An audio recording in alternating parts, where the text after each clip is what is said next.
I can't believe I'm about to have a study date with a boy. Wait, why am I so nervous? Does that mean I like him? Oh no, I really shouldn't be falling for a boy so quickly. Bonjour. I heard this was the date in which we are to study. No? Look, even have my backpack this time. What a shock. Whoa, your room is surprisingly clean. Are you sure you're not a boy? I was told you have a lot of nasty hidden surprises in store for girls. But then again, gossip and rumors never were that accurate. But I suppose rather I should be thanking you for humbly inviting me over. I really appreciate you taking time out of your free time to help me understand classwork better. It's something about biology I just cannot wrap my head around. It's so fascinating, yet I feel like it melts my mind whenever I learn something new from it. Well, I must also confess, I brought some sweets as a reward when we are finished. Or maybe when we are halfway through.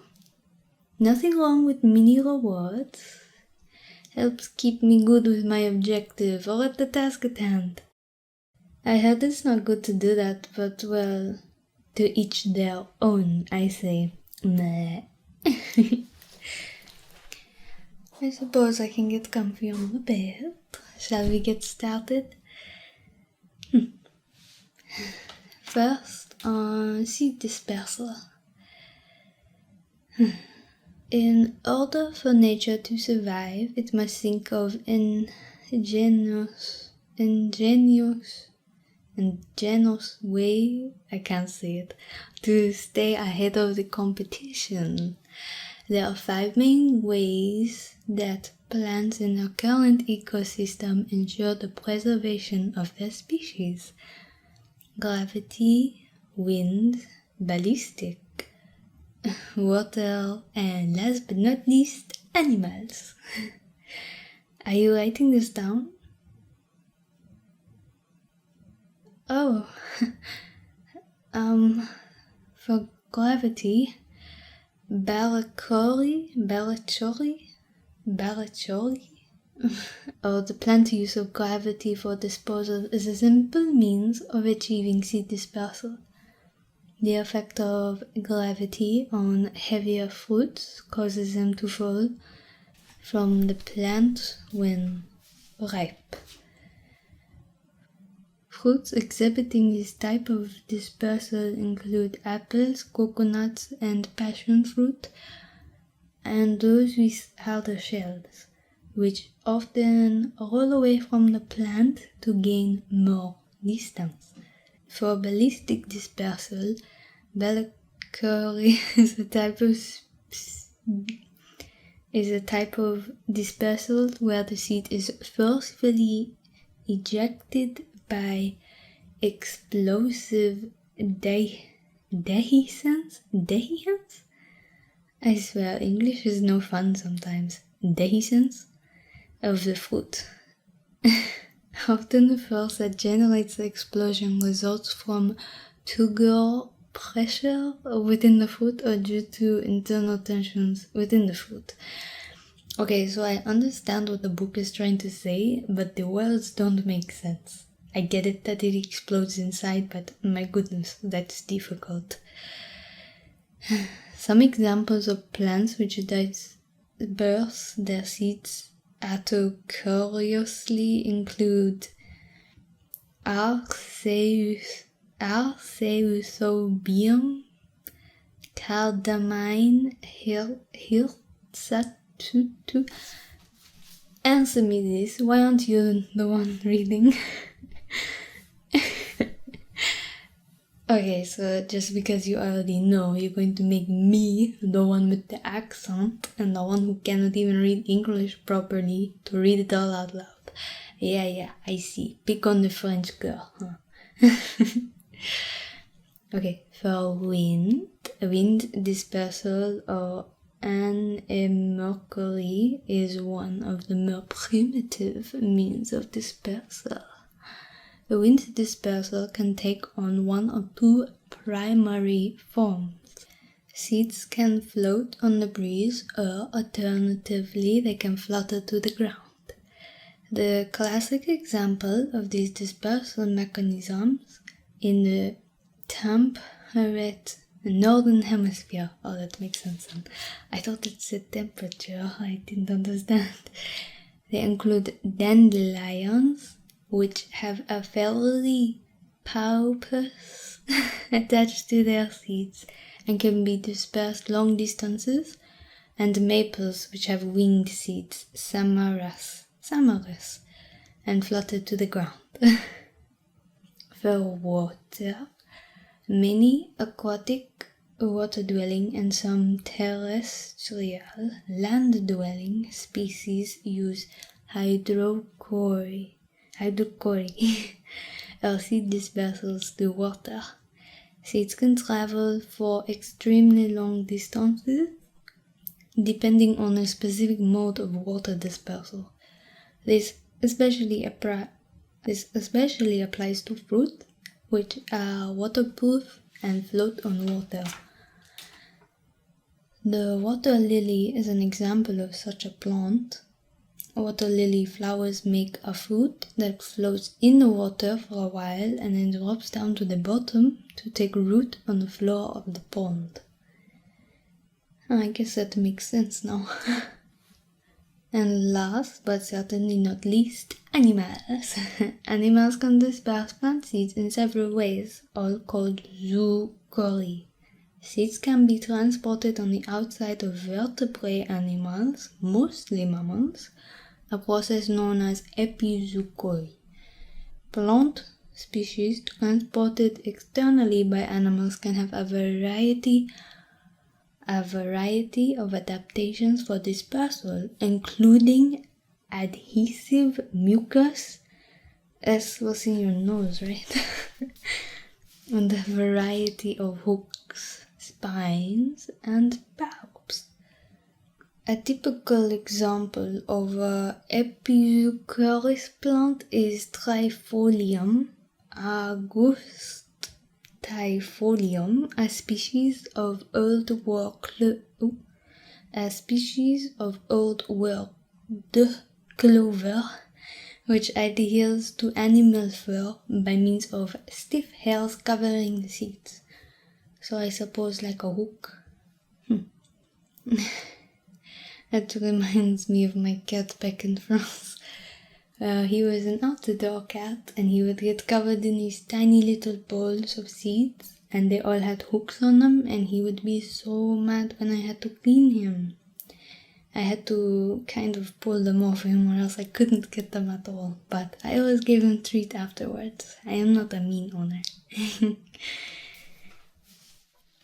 Seed dispersal via ingestion by vertebrate animals, mostly birds and mammals, or endozoochory, is the dispersal mechanism for most tree species. Endozoochory is generally a co-evolved mutual relationship, like us, in which a plant surrounds its seeds with an edible, nutritious fruit as a good food for animals that consume it. Birds and mammals are the most important seed dispensers. Birds and mammals are the most important seed dispensers, but a variety of other animals, including turtles, fish, and insects, par exemple triweta and skriweta, can transport viable seeds. I don't even think I've seen these before. Okay, I'm exhausted already. Can we have a treat, pretty please? These are called bonbons en français. What do you call candy? Yes. Have you had popping candy before? These ones are actually from home. I was allowed to bring some treats and I would love to share them with you. promise I'm not trying to butter you up just so we can have some sweets. Are you interested? It's freeze flavor. May I try first, monsieur?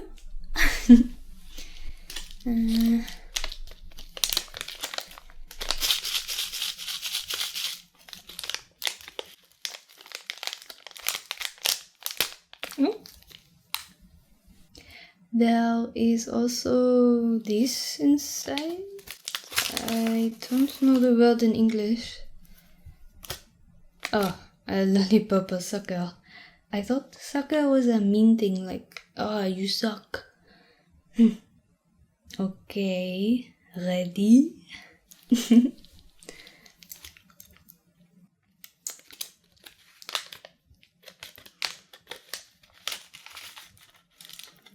Huh?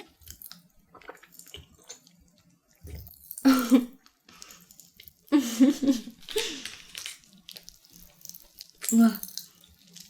Jeez, it actually works. Ugh, I can feel it hard. Ew, I can crunch it. It's very unique. It mixes well with my saliva. The lollipop is nice as well. Come on, you try, it's your turn. Huh? You don't want to do it anymore. Why not? It doesn't hurt. Just kind of explodes in your mouth. Oh, come on. Just cause it's a French brand, huh? Est-ce que tu es frais?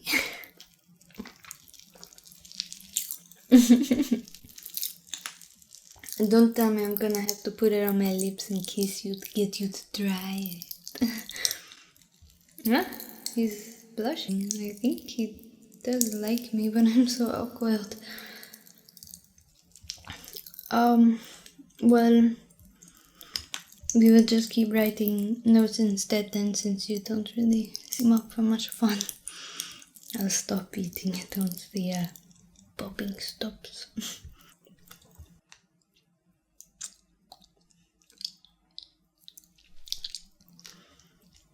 Well, I certainly enjoy spending time with you as well. I really am glad we work so well together. I think I would just be completely lost without you, to be honest.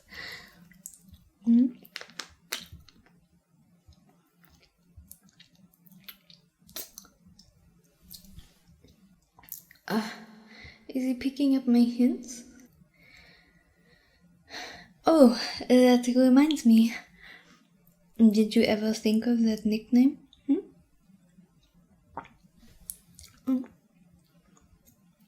You are a big friend after all, and I agreed to your terms, did I not? Voila, I am here. So tell me, what's my nickname? Plush Plush? What does it mean?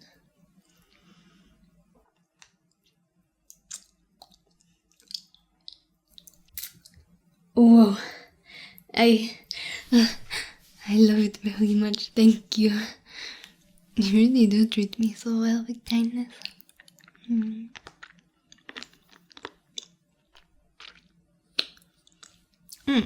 I'm not done with my hug yet. You're so nice and warm. You're making me want to nap.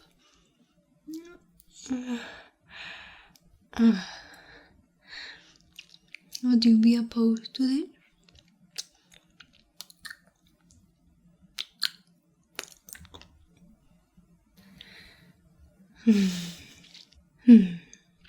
We get to nap, okay? But I want to do something first. You know how you're my big friend? I want you to be my small friend. His face is blank. He forgot what it means. This.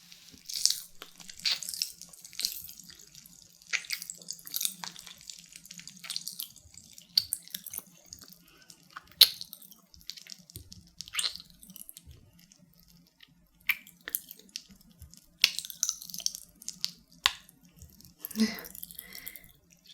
you get it now? You spoke French for me? Mm.